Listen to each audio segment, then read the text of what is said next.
and welcome to Unews. Today is Friday, November 1st. I'm Lorraine Caceres. We begin with the presidency in peril. A vote on Thursday formalized the guidelines of how Democrats will carry out the remainder of the impeachment inquiry process.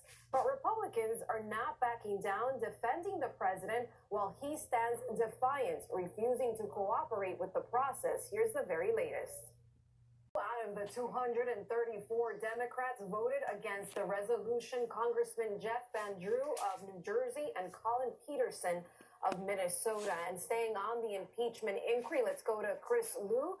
How more Americans approve of the impeachment investigation into President Donald Trump than disapprove of it. Though only about a third say the inquiry should be a top priority for Congress, according to a new poll from the Associated Press Nork Center for Public Affairs Research. The poll, and many were surprised this morning to see that President Trump, a lifelong New Yorker, changed his permanent residence from New York to Palm Beach, Florida, reportedly, at least in part, to take advantage of the Sunshine State's low taxes. Claudia Uceda has the details.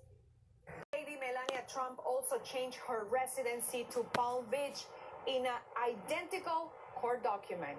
I am Claudia Uceda in Washington now. Back to you. Thank you, Claudia. And President Trump is traveling to Mississippi today to try to shore up California, where there's a new wildfire threat. The Maria fire exploding in size overnight, scorching 5,000 acres and forcing thousands of families to evacuate. Mike Tinteriano has the latest. Maria fire is just one of 14 active blazes that emergency crews around the state are battling. Red flag warnings remain in effect for parts of Southern California, but weather conditions are starting to improve in other parts of the state. Winds should be slower today, about 35 miles an hour instead of 70 miles per hour gusts from earlier in the week. Lorraine, back to you. Thank you, Mighty. And staying on the fire, some areas of California, residents who had evacuated are finally returning home. And as Juan Carlos Gonzalez explains, although many of those families are relieved, going back to normal is still going to take a lot of time. Border Patrol agents say a standoff between Chicago public schools and striking teachers lasted nearly 2 weeks. But that standoff is now over and classes resume today. Jorge Hernandez has more. Teacher strike, another city gears up in Arkansas. The Little Rock school now to Arizona, where border agents are routinely finding migrants hidden in vehicles trying to sneak into the country. The conditions that could be and often are fatal. Nidia Cavazos has more. Homelessness crisis in multiple U.S. cities doesn't discriminate. According to figures from the state of New York, over 100,000 students in the Big Apple alone are being affected by this phenomenon. Peggy Carranza has more from New York City. Shelters are considered temporary housing. The average length of stay for families is more than 400 days, according to the Department of Homeless Services. In New York City, Peggy Carranza, Unews.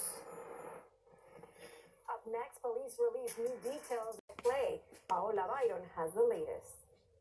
California, where the Sacramento Police Department has released video of interviews taken just hours after two officers fatally shot 22-year-old Stephon Clark. The video shows police explaining why they opened fire, killing the unarmed man in his own backyard. Nahiti Murungi has more. Remember, the Clark family reached a $2.4 million settlement with the city of Sacramento. The money will go to his two sons.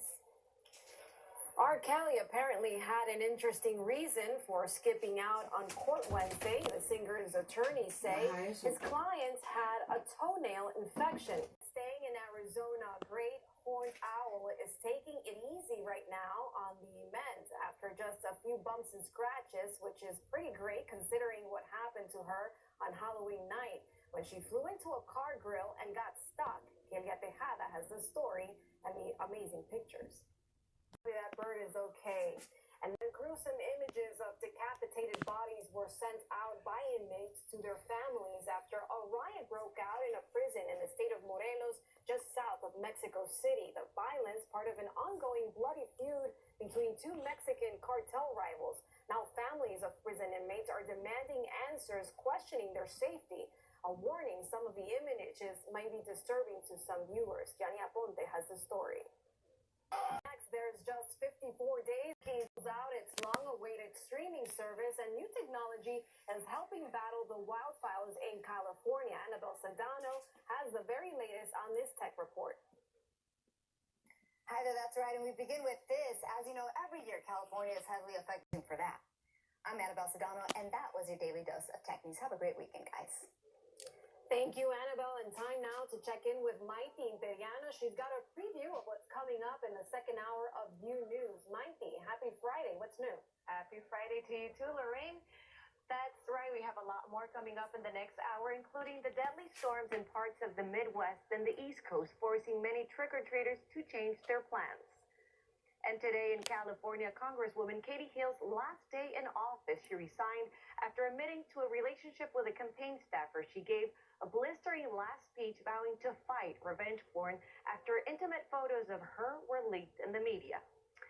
And a couple retires at age 40. Yes, 40. They're now using their time to travel and take their daughter to school. We'll tell you how they achieved this early retirement. I'm sure you don't want to miss that one, Lorraine, because I'll be taking note for sure. We'll be watching for sure. You can rest easy with that one. Thank you, Maite. Johnson channeling Danny DeVito, Kevin Hart channeling Danny Glover. It could only happen in the world of Jumanji. Jessica Rodriguez has a preview of the upcoming Jumanji sequel and much more in entertainment news. I love the first Jumanji remake. I really hope Nick Jonas comes back, but whatever they decide to do, I know it's going to be bigger and better. Lorraine, were you a fan of the original Jumanji? I was. I've seen all of them, so I'm very excited to see what they do to with this one. And I was just laughing because they were like, "Are we in Florida?" And that's like typical comedy when you have Kevin Hart included in the recipe. They do such a good job, those two, Dwayne The Rock Johnson and Kevin Hart. We're looking forward to that one. Well, speaking of Dwayne The Rock Johnson, guess very fancy. A lot of room. Yeah, there's a lot of room because he has his 2 daughters, his wife, definitely has a big family, and someone who is expanding his family is James Rodriguez. And there's a controversy. We're not 100% confirmed on who the mother is, but model Chano Melima is his current girlfriend, and although she hasn't really commented or posted any pregnancy pictures, rumor has it that this baby is they're a couple, but this was a baby through a surrogate. So it's only his child because she has a son too. Yeah. I mean, we're just waiting to see what Channel has to say. Wow, we'll keep you updated on that. And there's other good news surrounding Hollywood announcements or something. Yes, I mean, this one has to do with Thanksgiving. So good news for Friends fans. If you don't, they're going to be. I'm looking forward to that. And that's all the news we have for Fridays. Please join us next week. We leave you with Maite Imperiano for our second hour.